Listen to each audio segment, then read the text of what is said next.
നമുക്കിന്ന് രണ്ട് മലയാള സിനിമ നോക്കിയാലോ. ഈ രണ്ട് സിനിമകളും തിയേറ്ററിൽ റിലീസായതാട്ടോ. ഞാൻ OTT-യിലാണ് കണ്ടത്. ഇന്ന് രാവിലെയാണ് ഉയിര് കണ്ടത്. 2 ദിവസം മുൻപ് ചിന്ന ചിന്ന ആസയെ കണ്ടു. ഈ രണ്ട് സിനിമകൾ നമുക്ക് പെട്ടെന്നൊന്ന് നോക്കാം. ഉയിരിന്റെ കാര്യം പറഞ്ഞിട്ട് തുടങ്ങാം. സത്യത്തിൽ M പത്മകുമാറിന്റെ ഒരു സിനിമ കാണുമ്പോൾ കിട്ടുന്നൊരു സുഖം എന്ന് പറയുന്നത് അല്ലേ, അതൊരു യുണീക്ക് ഫീലാണ്. അത് എവിടെ നിന്ന് വരുന്നു എന്ന് എനിക്ക് മനസ്സിലായില്ല. കാരണം ഈ ഒരു സിനിമയുടെ ഉയിരിന്റെ കഥ പറയുകയാണെങ്കിൽ such A straight forward story telling. അതിലൊന്നും ഒരു അൺകൺവെൻഷണൽ ആയിട്ടുള്ളൊരു സംഭവമില്ല. അത് മാത്രമല്ല, നമ്മളങ്ങനെ അത്ര വലിയ ത്രില്ലടിപ്പിക്കുന്ന സംഭവങ്ങളൊന്നും ഈ സിനിമയിലില്ല. ഒരു പോലീസ് സ്റ്റോറി പറഞ്ഞു പോകുമ്പോൾ ശരിക്കും ബാക്ക്ഗ്രൗണ്ട് മ്യൂസിക്കിൽ പോലും ആളുകൾ ഇങ്ങനെ വളരെ ലോ പിച്ച് ഹൈ പിച്ചൊക്കെ കൊടുത്ത് എന്തോരം കിമ്മിക്സ് ഇത്തരം സ്റ്റോറികളിൽ നമ്മൾ കൊണ്ടുവരും. പക്ഷെ അങ്ങനെ ഒന്നും തന്നെയില്ല. ഇതിൽ ഈ സിനിമയിൽ പാട്ടുകളുണ്ട്, അതിൻ്റെ ഒരു ആവശ്യമില്ലായിരുന്നു എന്നാണ് എൻ്റെ ഒരു പേഴ്സണൽ ഒപ്പീനിയൻ. കാരണം സിനിമയ്ക്ക് പറയാനുള്ളത് വളരെ ഒരു ഓണസ്റ്റി ഉള്ള, വളരെ ഒത്തൻറ്റിക് ആയിട്ടുള്ള ഒരു ചെറിയ സ്റ്റോറിയാണ്.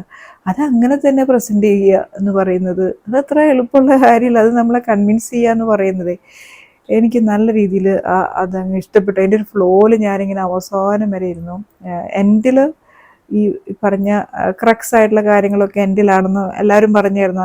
എൻഡിലെ കുറച്ച് മൊമെൻറ്റ്സാണ് ഭയങ്കര. പക്ഷെ ഞാൻ അത്ര വലിയ ഓവർലി ഇമോഷണൽ ഒന്നും ആയിട്ടില്ലെങ്കിലും എൻ്റെ കണ്ണൊക്കെ നിറഞ്ഞായിരുന്നു. ആ ഷോട്ട് അങ്ങനത്തെ ആയിരുന്നു. അപ്പോൾ ഇങ്ങനെ ഒരു എന്താ പറയുക, നമ്മൾ വളരെ പ്ലെയിനായിട്ട് കൊണ്ടുപോവുകയും എന്നാൽ വളരെ നമ്മുടെ മനസ്സിലേക്ക് ഇങ്ങനെ വളരെ ഒരു ഇമ്പാക്റ്റ് ഉണ്ടാക്കുന്ന രീതിയിലുണ്ടല്ലോ. ഒരു സ്റ്റോറി പറഞ്ഞു കൊണ്ടുപോവാം, ഒരു ഗിമ്മിക്കും ഇല്ലാതെ. അതുകൊണ്ട് എനിക്ക് ഉയിര് വളരെ ഒരു റെക്കമെൻഡബിൾ ആയിട്ടുള്ളൊരു സിനിമയായിട്ടാണ് തോന്നിയത്. ആക്ടേഴ്സിൻ്റെ കാര്യം പറയാം. നമ്മുടെ ശ്രുതി മേനോൻ. ശ്രുതി സ്പാല് കണ്ടപ്പോഴും ശ്രുതി നല്ല രീതിയിൽ ഇമ്പ്രൂവ് ചെയ്യും. ഈ സിനിമയിലും അതെ കേട്ടോ. എനിക്ക് ശ്രുതി ചെയ്ത ക്യാരക്ടർ എനിക്ക് ഭയങ്കര ഇഷ്ടപ്പെട്ടു.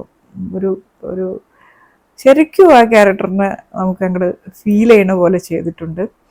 ലുക്കിലായാലും ആക്ഷൻസിലായാലും എല്ലാ കാര്യത്തിലും എനിക്ക് ഇഷ്ടപ്പെട്ടു. ഇനി റോഷൻ്റെ കാര്യം, റോഷൻ ആണ് അതിലൊരു സെൻട്രൽ ക്യാരക്ടർ. റോഷൻ്റെ കാര്യം പറയുകയാണെങ്കിൽ, റോഷൻ ഇപ്പോൾ ഒരു പോലീസ് റോൾസിൽ റോന്ത് കഴിഞ്ഞു പോയിരായി ഇപ്പം ഇങ്ങനെ വരുമ്പോൾ ഒരു പാരലൽ യൂണിവേഴ്സ് ക്രിയേറ്റ് ചെയ്യണ പോലെയുണ്ട്.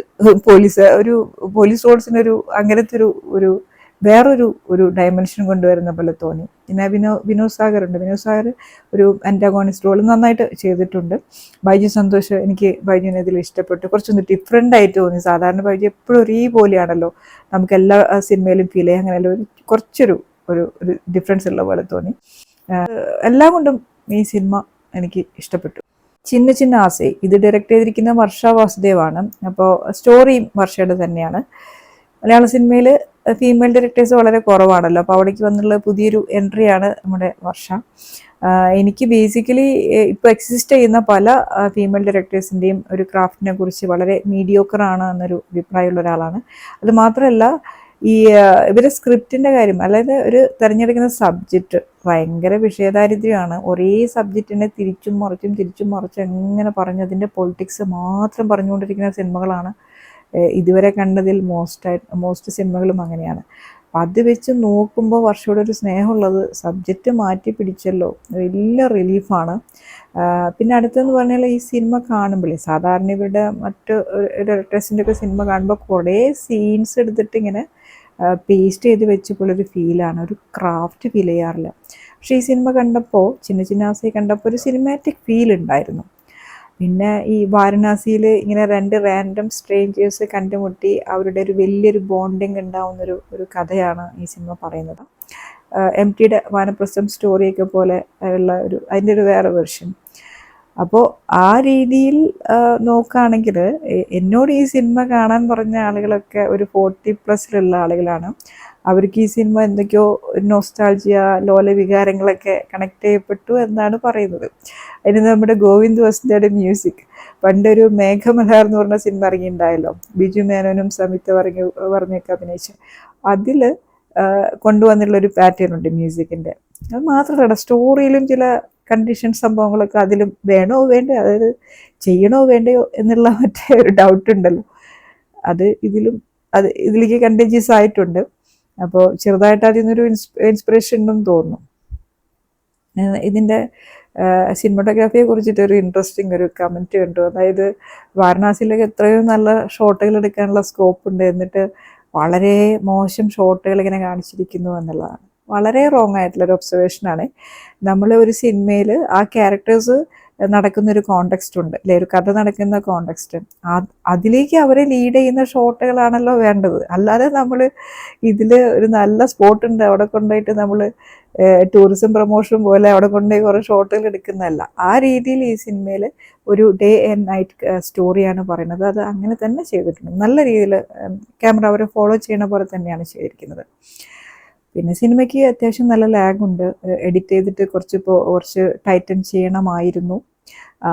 ഇടയിലൊക്കെ സിനിമയിൽ ഇങ്ങനെ ക്യാരക്ടേഴ്സിനെ അവിടെ ഇവിടെയൊക്കെ കൊണ്ടിരുത്തുന്നുണ്ട്.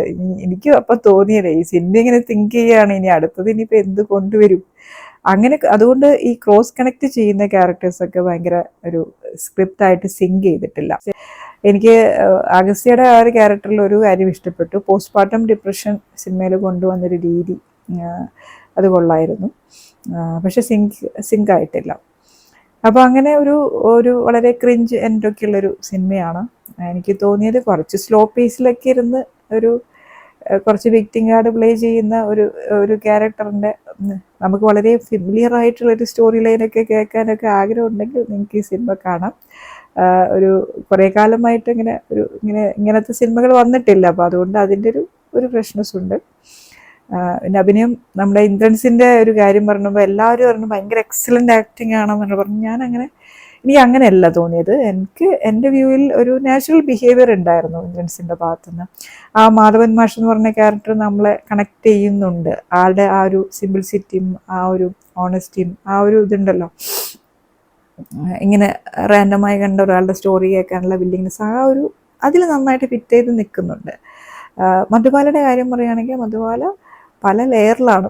ആദ്യം ഡ്രമാറ്റിക് ആയിട്ട് തോന്നി, പിന്നെ കുറച്ച് ബ്ലാങ്ക് ആയിരുന്നു. അത് കഴിഞ്ഞ് ബോഡി ലാംഗ്വേജ് ഒക്കെ വളരെ എനിക്ക് ഡ്രമാറ്റിക് ആയിട്ടാണ് തോന്നിയത്. പിന്നെ അതിനുശേഷം ചില സമയത്ത് ഈ ലീല എന്ന് പറഞ്ഞ ക്യാരക്ടറിന് അവർക്ക് കിട്ടുന്നുണ്ട്. അങ്ങനെ ഒരു മിക്സ് ആയിട്ടാണ് എനിക്ക് ഫീൽ ചെയ്തത്.